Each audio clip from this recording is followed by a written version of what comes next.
Today, I want to give you 5 different types of restaurants and situations that you should avoid completely when you're out here doing food delivery. My name is John McFall, and I want to welcome you to the McFallRI channel, where I teach you how to make $25 to $30 an hour doing food delivery. In today's video, I want to talk to you about 5 different restaurant types or situations that you should avoid when you're out here doing food delivery. I'm not going to tell you specific restaurant names to avoid, and the reason I'm not going to is because it is completely dependent on the restaurant in your marketplace as to whether or not you should avoid it or not. There are some restaurants in my marketplace that are really good at what they do and they get us the orders quickly, and that restaurant in your marketplace might not do the same. So I'm not going to give you any specific names of restaurants, but I am going to tell you situations and the types of restaurants that you should avoid. If you do find value in this video, please like this video and subscribe to my channel. So you've heard me complain about a couple of different restaurants in my marketplace that I absolutely refuse to go to. The reason that I refuse to go to them is because they will not start an order for a food delivery order until the driver actually arrives at the restaurant. I kind of understand why some restaurants might do this, because they've probably been stuck with a lot of orders from the platforms that were never picked up, so they just put a rule in place that they're not going to actually start an order until a driver gets there to order or to pick up that order.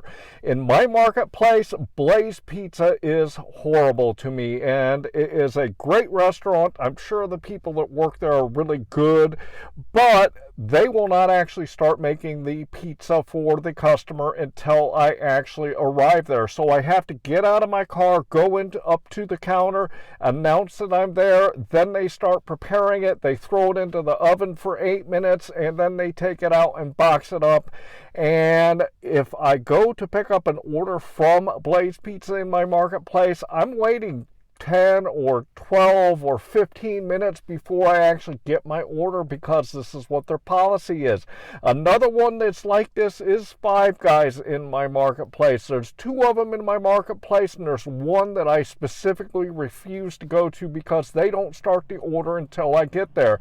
And you better be careful, because if they're jam-packed full of people ordering and picking up food, and a lot of drivers there, you could wait literally 35 to 45 minutes to get an order from Five Guys at this one particular location. So I refuse to go there.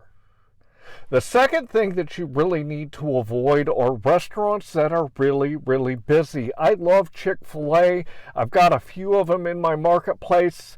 The people are wonderful. The environment is great, but I don't go to there to pick up food for food delivery. And the reason that this is because they are so busy that I just can't get in and out. I will go to Chick-fil-A, I will go in, and I will literally stand there and wait 10 or 15 minutes for my order, because they just have so much going on that they can't get it to me quicker.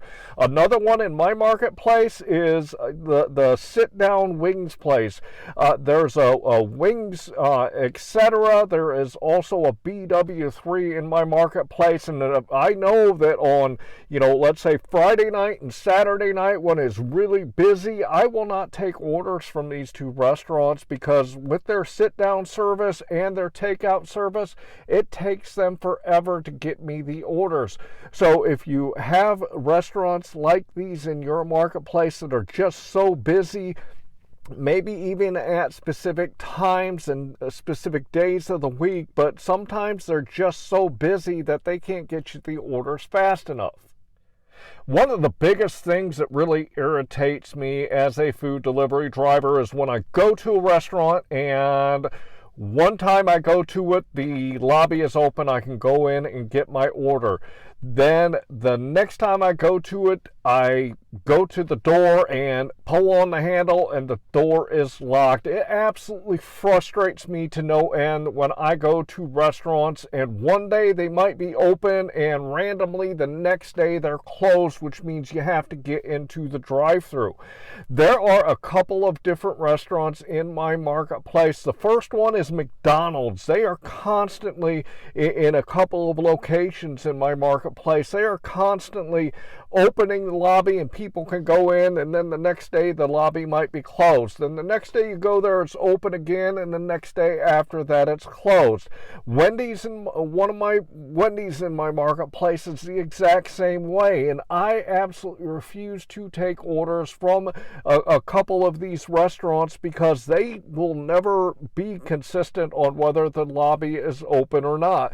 There is one specific McDonald's in my marketplace that has had their lobby closed since the pandemic and it is still closed.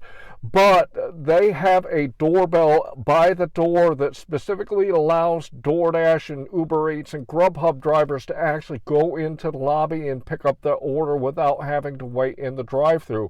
So make sure you really check with the restaurants that are out there, and if their lobbies are closed and they have a way that dashers and food delivery people on the other platforms can get in, check that out and see if the restaurants that you pick up from will allow you that. One of the biggest killers of time for us food delivery people when we're out doing picking up and delivering orders is when we get to a restaurant, we have to go through a drive-thru.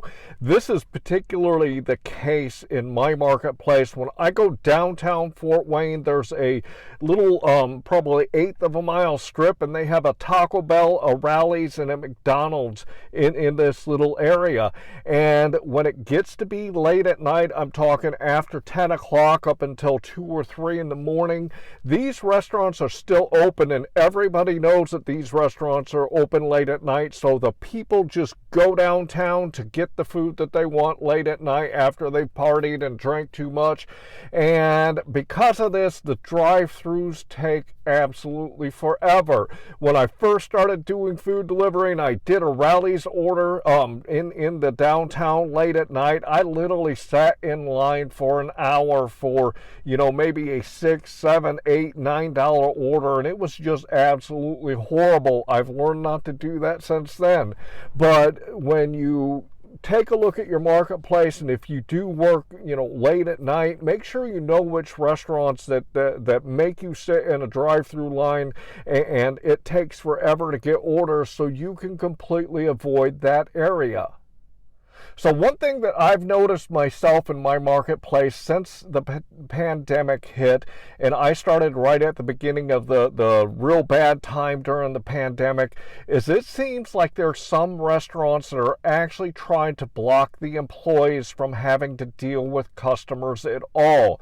There are a couple of restaurants in my marketplace that are really, really striving to do this, and this in my marketplace is McDonald's and Taco Bell. When I go into certain McDonald's and Taco Bells in my marketplace, they literally are building structures up on the front counter so you can't even, talk to somebody that's in the back, and they don't come up to the counter at all. I've done a couple of videos where I talked about the fact that I went into a McDonald's and I was literally standing there waiting for somebody to come acknowledge me for probably 8 or 10 minutes, and that wasn't only me standing there. There was also customers that are waiting to place orders that were older, that didn't want to use the kiosk, and they stood there and waited for an employee to come up and actually take their order at the register. So there are certain restaurants that are really, really trying to put a barrier between the drivers and the restaurant employees.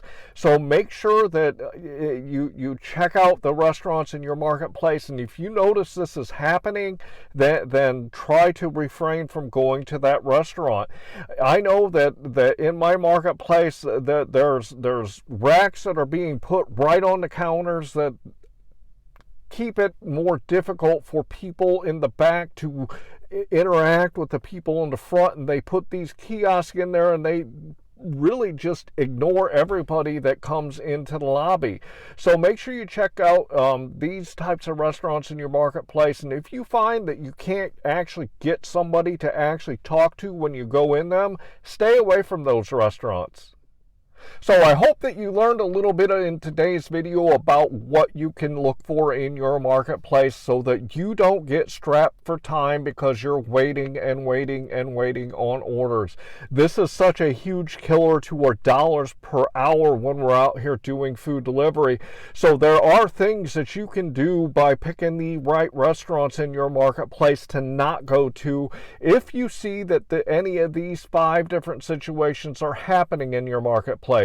So I really hope that you enjoyed today's video. I'd also like to remind you that down here in my description I have some great tools for you. The one I want to talk to you about today is my metric spreadsheet. If you want to get better at doing food delivery when you're out there getting your grind on and making the money that you need, start keeping track of your numbers so you can see where you are and see where you need to improve. I'm going to throw it up here on the screen real quick so you guys can check it out. If you look at the left-hand side, you'll see I always put my start time and my end time. This gives me the total time that I've worked. I also put in the miles. If you look to the right then for each individual app, I put the dollars that I've made, the time that I've worked, along with the number of deliveries. Head to the bottom and you'll see it calculates out what your average dollar per hour, dollar per mile, and your average per order.